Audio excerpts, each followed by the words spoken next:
বন্ধুরা, আজকে আমার রেসিপি রুই মাছের মাথা দিয়ে বাঁধাকপির ঘন্ট।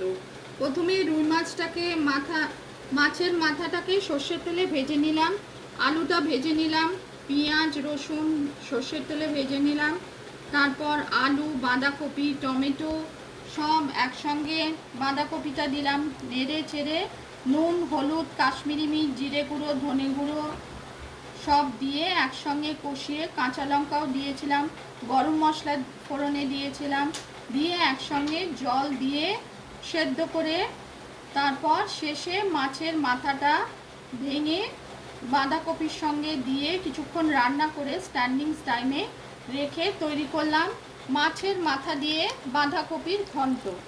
রুই মাছের মাথা দিয়ে। দেখুন, রেসিপি পছন্দ হলে লাইক করবেন, চ্যানেলটিকে সাবস্ক্রাইব করার অনুরোধ রইল। রুই মাছের মাথা দিয়ে বাঁধাকপি